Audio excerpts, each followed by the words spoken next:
Assalamualaikum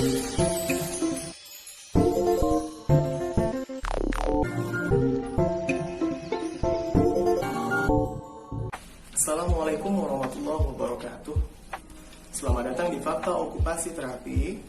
Dan kali ini kita berkesempatan untuk dapat berdiskusi dengan sahabat kita dari Sosko Perkeso Malaysia tentang layanan komprehensif rehabilitasi medik dalam hal return to work atau layanan komprehensif rehab medis untuk klien-klien dengan kecelakaan kerja agar mereka dapat kembali bekerja seperti sebelumnya. Dan pada kesempatan kali ini juga kami ingin mengucapkan terima kasih banyak kepada sahabat kami Ahmad Zaidin beserta tim yang sudah memfasilitasi kami untuk bisa berdiskusi dan sudah memberikan feedback yang positif sehingga diskusi ini bisa terrealisasi.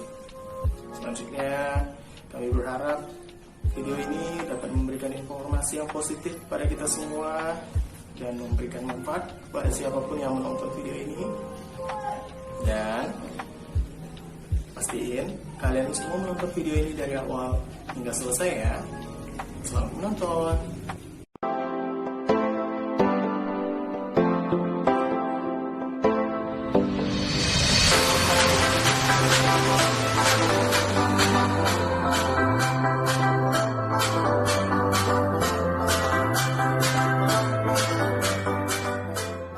Sebelum kita bicara lanjut tentang pasien yang mengalami cedera muskuloskeletal yang dikarenakan kecelakaan kerja, saya ingin kongsikan sedikit senario tentang program rehabilitasi di Malaysia khusus kepada pasien yang bisa kembali bekerja yang dibantu oleh Perkeso.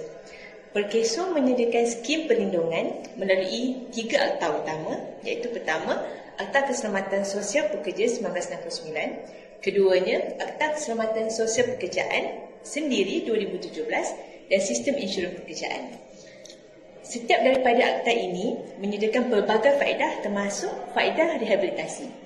Program Return to Work Perkeso memainkan peranan utama dalam memastikan kejayaan rehabilitasi pasien sehingga pasien bisa kembali semula bekerja. Setiap kasus atau pasien itu akan dijaga oleh seorang case manager atau pengurus kasusnya. Jadi case managernya daripada program Return to Work ini yang bisa bincang bersama tim di hospital ataupun rumah sakit, termasuk doktornya, termasuk rehabilitasinya, tentang apa rehabilitasi yang sesuai dengan targetnya untuk pasien kembali bekerja.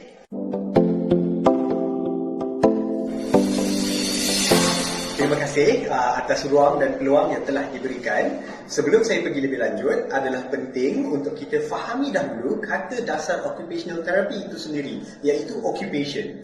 Occupation membawa makna kepada setiap aktiviti yang dilakukan oleh manusia yang memberikan tujuan dan makna kepada hidup seseorang.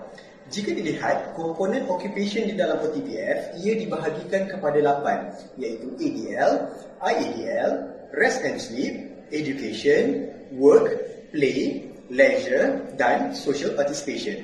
Oleh itu, bukan sekadar work, malah segenap rangkuman kehidupan manusia itu, seseorang OT mempunyai peranan untuk membantu mereka untuk menjalani kehidupan yang lebih bermakna. Harus diingatkan, 8 occupation inilah yang akan membentuk kehidupan manusia sehingga menjadi habit, rutin, lantas memberi makna kepada peranan mereka sebagai sama ada seorang anak, seorang ayah, seorang majikan, rakan-rakan, jiran tetangga atau lain-lain. Jadi, menjawab kepada persoalan saudara tadi, ya, OT mempunyai peranan dalam merawat pesakit MSD disebabkan bencana kerja.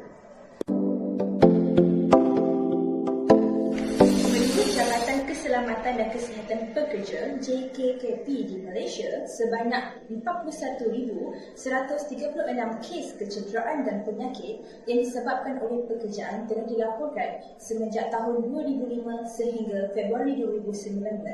Kes kecederaan dan penyakit yang disebabkan oleh pekerjaan merangkumi pelbagai jenis sama ada daripada segi aspek fizikal maupun mental.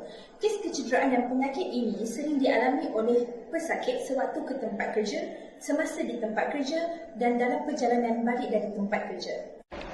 Di Malaysia, kumpulan rehabilitasi tidak memilih jenis kes untuk dirawat, sebaliknya memberi rawatan secara sama rata bagi memastikan setiap pesakit dapat berdikari dan berfungsi semula untuk menjalani kehidupan seharian serta kembali semula bekerja seperti biasa.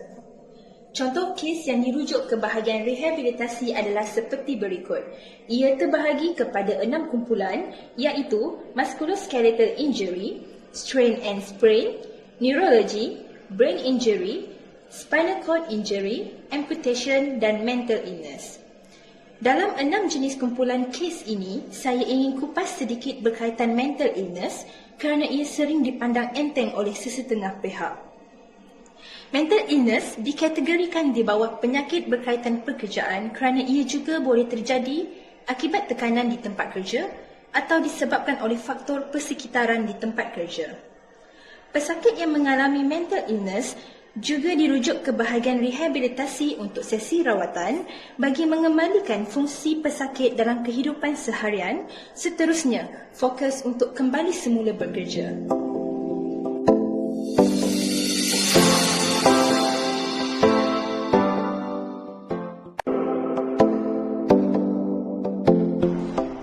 Pesakit bencana kerja dirujuk kepada OT adalah untuk meningkatkan kefungsian pesakit supaya boleh kembali bekerja dengan cepat dan selamat. Antara intervensi OT di bahagian work rehab terdiri daripada work conditioning dan work hardening. Work conditioning ialah untuk mengembalikan atau meningkatkan fungsi muskuloskeletal dan kardiovaskular seperti kekuatan, mobiliti, ketahanan, motor control dan keupayaan fungsional. Manakala, work hardening adalah program yang berorientasikan kerja. Work hardening merupakan program yang sangat berstruktur dan melibatkan simulasi kerja dan juga tingkah laku kerja. Matlamat utama work hardening ialah untuk membantu pesakit untuk mencapai tahap kapasiti dan produktiviti yang bersesuaian dengan pasaran kerja. Selain itu, OT juga akan melakukan penilaian Functional Capacity Evaluation yang merupakan penilaian standard untuk menentukan keupayaan dan kapasiti pesakit ketika melakukan kerja. FCE kemudiannya digunakan untuk memadankan keupayaan pesakit dengan jenis kerja yang sesuai dengannya.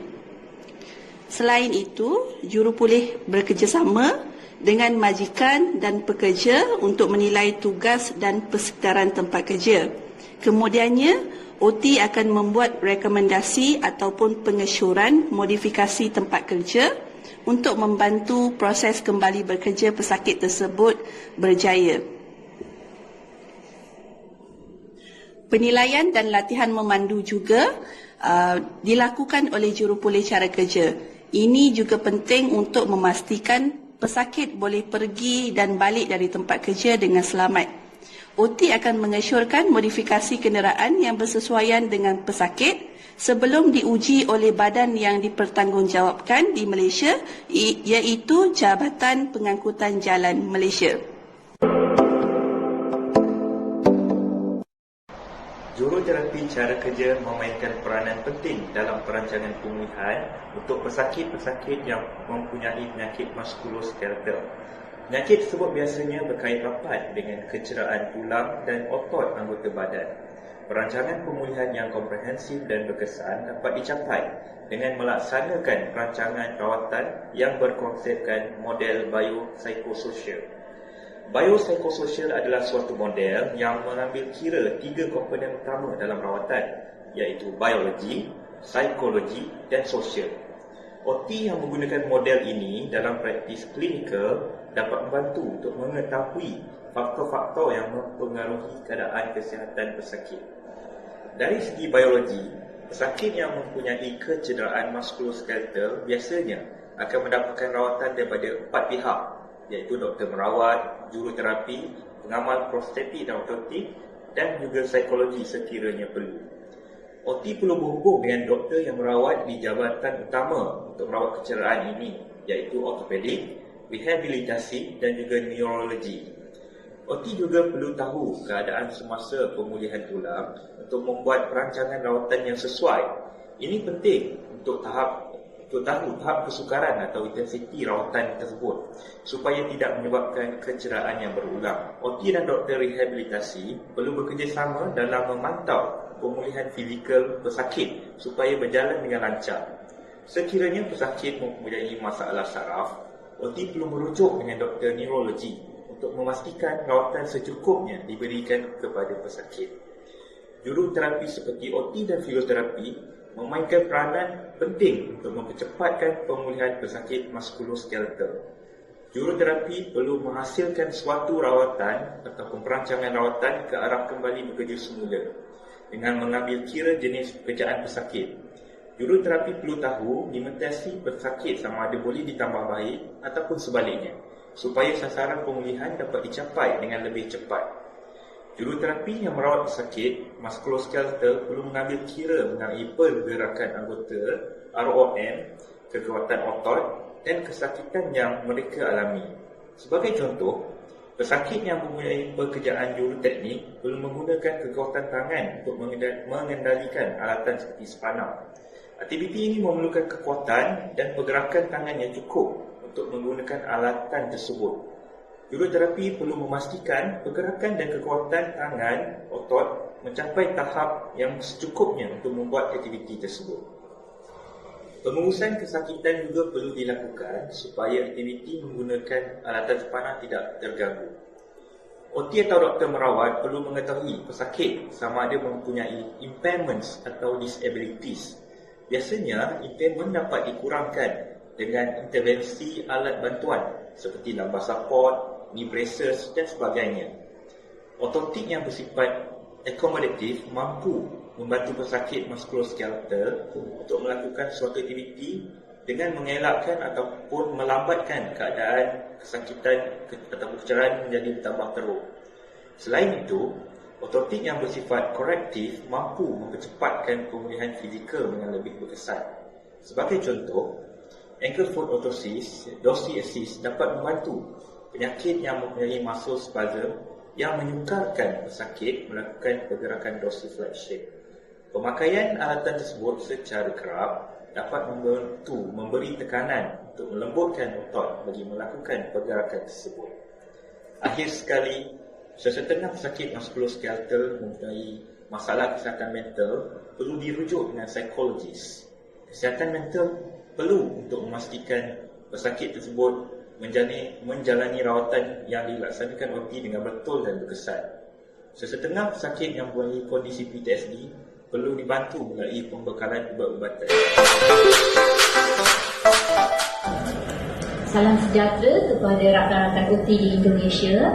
Hari ini saya akan menerangkan plan perancangan dari segi psikologi untuk membantu pesakit-pesakit kembali bekerja.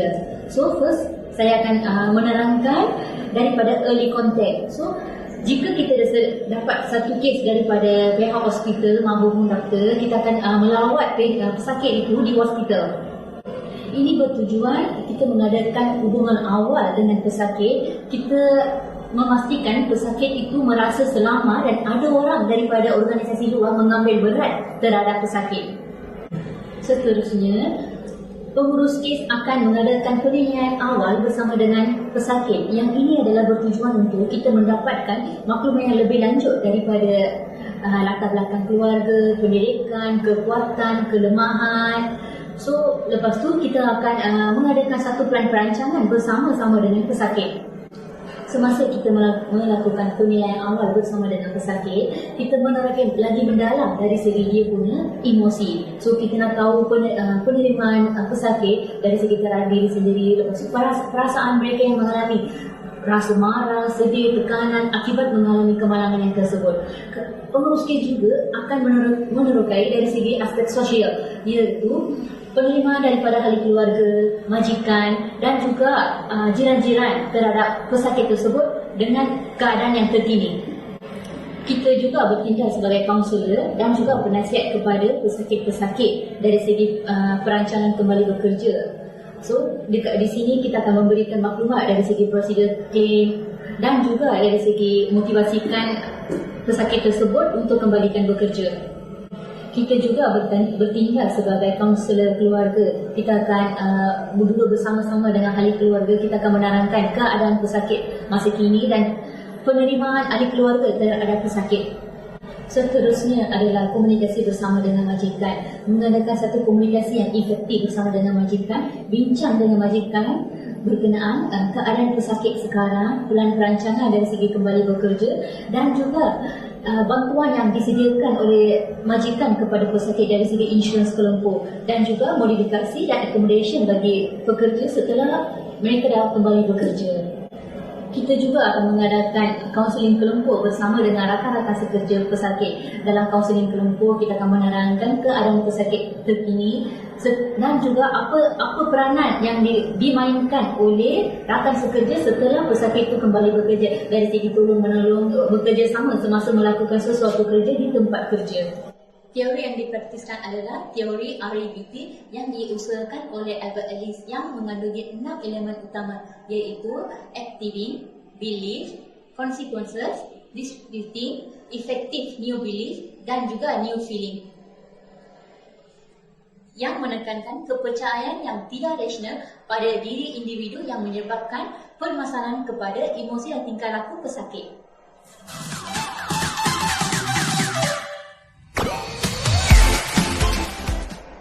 Menjawab kepada persoalan saudara berhubung pesakit yang mempunyai isu MSD yang memerlukan intervensi atau perancangan pemulihan, kami di sini melibatkan stakeholder ataupun multidisciplinary team.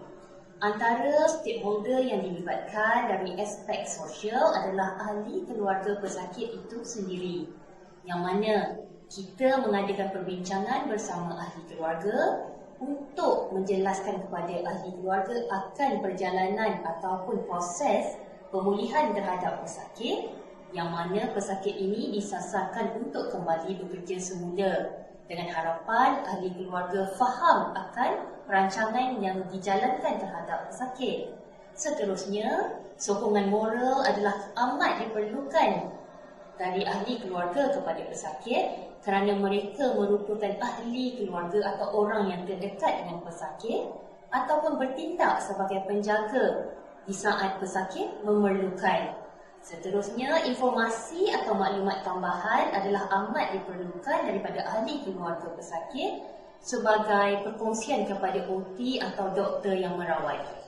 Pihak majikan juga turut dilibatkan di dalam salah satu proses intervensi bersama pesakit, yang mana kita turut mengadakan perbincangan bersama pihak majikan bagi memastikan perancangan terapi turut jelas pada pandangan pihak majikan bagi mengurangkan isu sustainability buat pesakit ini di tempat kerja, lantaran pesakit ini mensasarkan untuk kembali bekerja semula.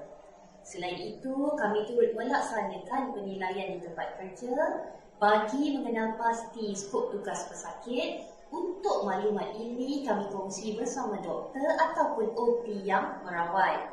Selain itu, perbincangan bersama majikan turut diselitkan dengan pengesyuran modifikasi pekerjaan atau modifikasi tempat kerja pesakit apabila memerlukan. Pegawai Kesihatan dan Keselamatan Pekerjaan ataupun lebih dikenali sebagai Safety and Health Officer di syarikat atau di majikan tempat pesakit bekerja turut memainkan peranan penting sewaktu perbincangan diadakan sebagai memastikan keselamatan selain pesakit tetapi pekerja-pekerja lain juga.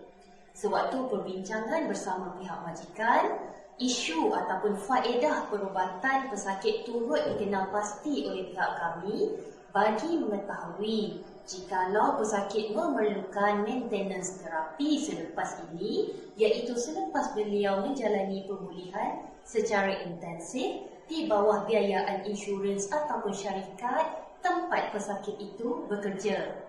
Selain itu, maklumat berhubung prestasi pesakit di tempat kerja juga turut diperoleh sewaktu perbincangan, yang mana maklumat ini dikongsi bersama OT yang merawat untuk tindakan quick fix berhubung kehilangan pesakit.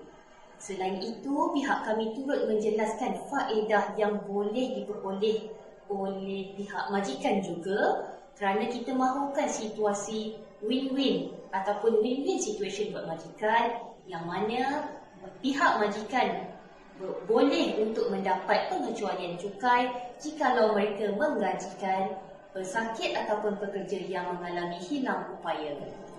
Perbincangan bersama rakan sekerja pesakit juga turut dilaksanakan oleh pihak kami, yang mana rakan sekerja pesakit bertindak sebagai pemberi sokongan moral kepada pesakit setelah beliau kembali bekerja semula kelak, agar pesakit itu terus kekal bersemangat dan kekal bekerja di syarikat yang berkenaan. Mereka juga, iaitu rakan sekerja kepada pesakit, boleh bertindak melakukan aktiviti coaching kepada pesakit apabila kondisi memerlukan. Selain itu, maklumat tambahan juga boleh kita peroleh daripada rakan sekerja pesakit berhubung prestasi kerja ataupun tingkah laku pesakit setelah beliau kembali bekerja semula. Pihak hospital juga turut kami libatkan di dalam proses ataupun intervensi terhadap pesakit, yang mana pesakit boleh memperoleh alat pemulihan daripada hospital berdasarkan kepada pengesyuran doktor yang merawat. Selain itu, bagi mana-mana pesakit yang menghadapi masalah kewangan, terutamanya di peringkat yang kritikal, kita akan berurusan dengan pekerja sosial hospital untuk pesakit ini mendapatkan bantuan kewangan dari Jabatan Kebajikan Sosial Perubatan Hospital. Selain itu, hospital juga merupakan salah satu tempat untuk pesakit menjalani ujian memandu, sama ada secara on-road ataupun dengan simulator, dengan tujuan modifikasi kenderaan terhadap pesakit selepas itu. Kami turut berurusan dengan Jabatan Kebajikan Masyarakat atau lebih dikenali sebagai Welfare Department dalam membantu pesakit membuat permohonan kad orang kurang upaya, yang mana kad ini berperanan memberi privilege kepada pesakit sewaktu memakir kenderaan mereka ataupun mendapatkan rawatan di hospital kerajaan. Selain itu, bagi pesakit yang menghadapi masalah kewangan, juga kami melaksanakan urusan bersama Pusat Zakat dalam membantu mereka akan perihal ini. Klasifikasi fungsional pesakit adalah berbeza bergantung kepada jenis kecederaan dan penyakit yang dihidapi. Kes yang dirujuk dari doktor kebiasaannya merangkumi semua level of severity bermula dari mild, moderate to severe. Setiap kes yang berbeza level of severity akan mempunyai pelan perancangan pemulihan yang berbeza. Sebagai contoh, bagi pesakit di tahap mild yang sudah mencapai tahap kefungsian optimum dan mampu berdikari dalam menjalankan activities of daily living (ADL), matlamat kita adalah untuk memastikan pesakit mampu bekerja semula dan kembali bersosial. Namun, untuk pesakit severe, contohnya pesakit yang bedridden, pelan pemulihan yang terutama sekali difokuskan kepada mencapai sekurang-kurangnya kefungsian dalam menjalankan ADL seperti feeding. Untuk mendapat recovery sempurna, ia bergantung pada jenis prognosis dan intervensi awal yang diterima oleh pesakit. Pesakit yang tidak dapat recovery sempurna masih mempunyai limitasi dalam beberapa aspek kehidupan harian.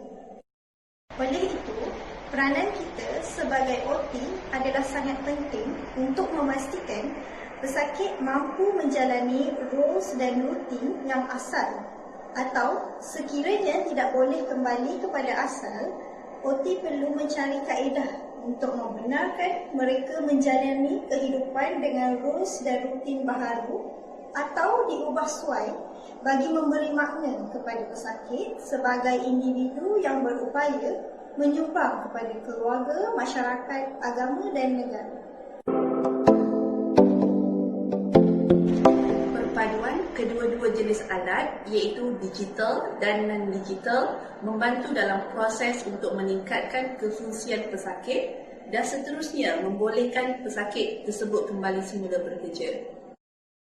Seperti contoh, OT boleh melakukan penilaian latihan secara manual iaitu non-digital untuk menilai kekuatan pesakit untuk menarik pull dengan menggunakan troli.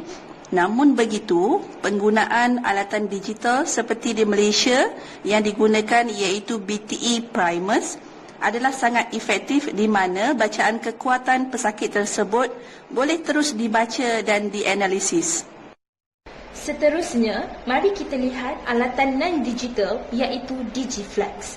Alatan ini membantu pesakit untuk melakukan latihan bagi menguatkan tangan dan juga jari. Di sebelah kanan, alatan digital di mana kita di Perkeso menggunakan music glove yang mempunyai kecanggihan dari sudut software dan robotik. Pesakit perlu menggerakkan jari dengan mengikut music game yang berada di dalam software tersebut dan ia memberi kesan kepada kefungsian tangan pesakit dari segi pergerakan, kekuatan dan daya rasa. Menurut kajian yang dilakukan oleh Fredman et al. 2014, music glove secara klinikal telah terbukti berkesan dalam meningkatkan kefungsian tangan dalam masa 2 minggu sahaja.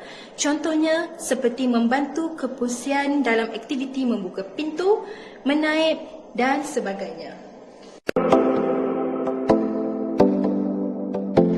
Pada kebiasaannya, sijil kerja ringan akan dikeluarkan oleh doktor merawat kepada pesakit untuk diberikan kepada pihak majikan.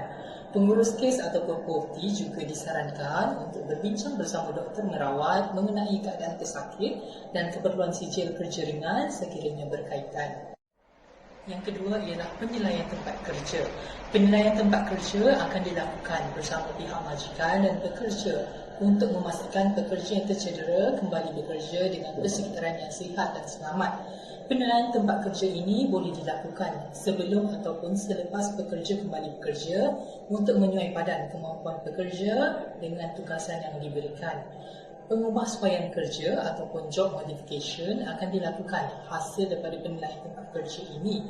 Antara elemen yang boleh diubah seperti time off, jumlah jam atau hari bekerja, skop kerja, beban kerja dan tanggungjawab pekerja tersebut.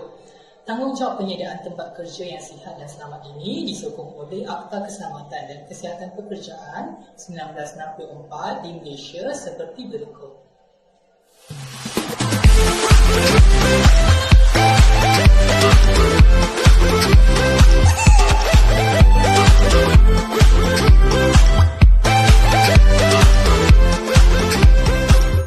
Di unit Return to Work Perkeso, Malaysia, kami pakai 7 hierarki kembali bekerja, iaitu yang pertama, kerjasama majikan yang sama, yang kedua, kerja serupa majikan sama, ketiga, kerja berbeza majikan sama, keempat, kerjasama majikan berbeza, kelima, kerja serupa majikan berbeza, keenam, kerja berbeza majikan berbeza, dan yang ketujuh, bekerja sendiri. Seterusnya, FCE digunakan untuk mengenal pasti kapasiti atau kemampuan pesakit untuk kembali bekerja semula. Keputusan FCE akan dibincangkan bersama majikan semasa sesi worksite assessment di tempat kerja untuk menentukan sama ada pesakit mampu kembali bekerja kepada full duty, kerjasama, modified duty, kerja serupa dan transitional duty, kerja berbeza.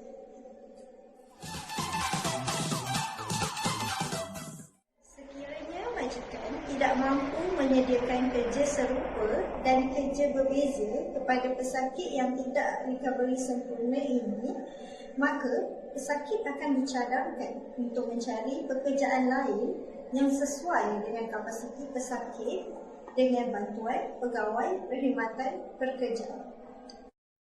Pegawai perkhidmatan pekerjaan akan membantu pesakit mencari pekerjaan baru bersama majikan baru mengikut kapasiti atau kemampuan pekerja berdasarkan laporan FCE serta didorong oleh minat, kelayakan akademik dan pengalaman kerja pesakit.